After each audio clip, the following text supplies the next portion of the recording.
मराठी लघुलेखन 100 शब्द प्रति minute. 5 second. Start.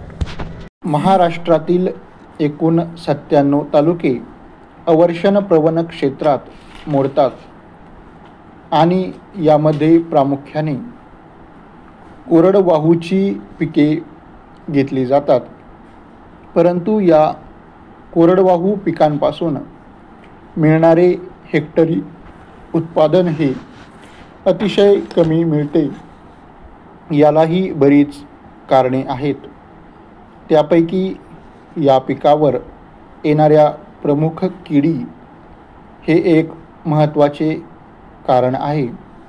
कोरडवाहू पिकांचे उत्पादन वाढविण्यासाठी 4 प्रमुख सूत्रे आहेत. त्यापैकी पिकावरील योग्य वेळी किडींचा बंदोबस्त हे एक महत्त्वाचे सूत्र आहे. आधुनिक युगात आणि लोकसंख्येच्या वाढत्या प्रमाणात पिकावरील किडींचे वेळीच नियंत्रण करून उत्पादन वाढविणे हे अत्यंत गरजेचे आहे.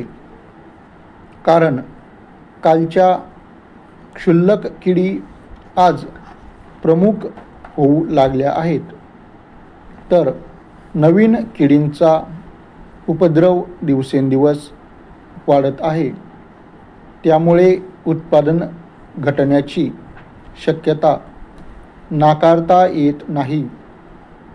म्हणून उपद्रवी किडींना वेळीच आळा घालणे हे फार महत्त्वाचे ठरणार आहे.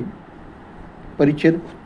कोरडवाहू पिकामध्ये प्रामुख्याने तूर, संकरित ज्वारी, भुईमूग, सूर्यफूल मूग, उडीद ही खरीप हंगामी, तर ज्वारी, करडई आणि हरभरा ही रब्बी हंगामी पिके असून त्यावर प्रत्येक वर्षी किडींचे प्रमाण कमी अधिक प्रमाणात दिसून येते.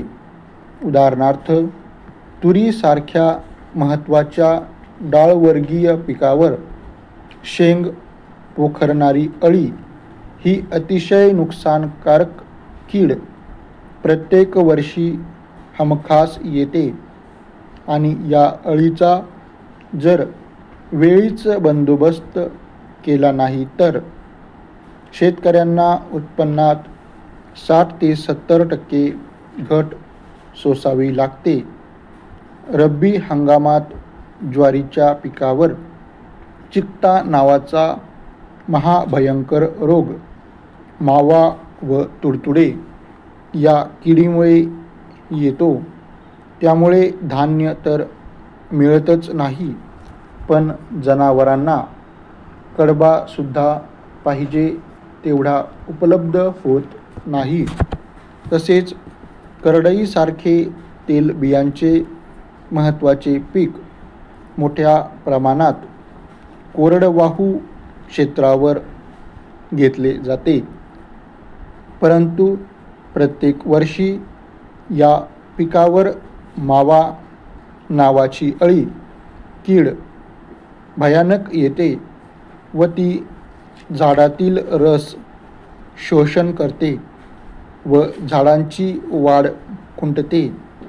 त्यामुळे शेतकऱ्यांना 25 ते 30% उत्पादनास मुकावे लागते.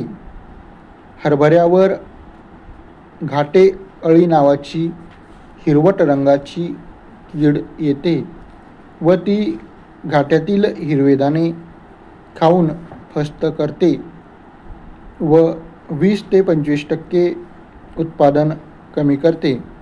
अशा प्रकारच्या नुकसानकारक किडींचा जर वेळीच बंदोबस्त केला नाही तर शेतकऱ्यांच्या आर्थिक तोटा तर होतोच, पण देशाच्या एकूण उत्पादनातही अतिशय घट होत येते. परिच्छेद. पिकाची पेरणी हे शेतीतज्ञांच्या सल्ल्याने करणे हे अतिशय महत्त्वाचे व शेतकऱ्यांच्या फायद्याचे आहे. पिकांची पेरणी योग्य वेळी करावी म्हणजे किडींपासून पिकांचा बराच बचाव होऊ शकतो. पिकांवर कीटकनाशकांचा वेळीच उपयोग करून नुकसानकारक किडींचा नायनाट करावा. त्यासाठी पिकांवर वेगवेगळ्या कीटकनाशकांची धुरळणी अथवा फवारणी तज्ज्ञांच्या सल्ल्याने करावी. त्यासाठी शेतकी खात्यामार्फत प्रत्येक गावी शेतकऱ्यांसाठी योजना राबविल्या जात आहेत. त्याचा फायदा घेऊन त्यांचेकडून अनुदानाच्या स्वरूपात कीटकनाशकाची खरेदी करून त्यांचा पिकावर उपयोग करावा. त्यामुळे शेतकऱ्यांस लाभ तर होईलच, पण देशाच्या उत्पादनातही वाढ होईल यात शंका नाही.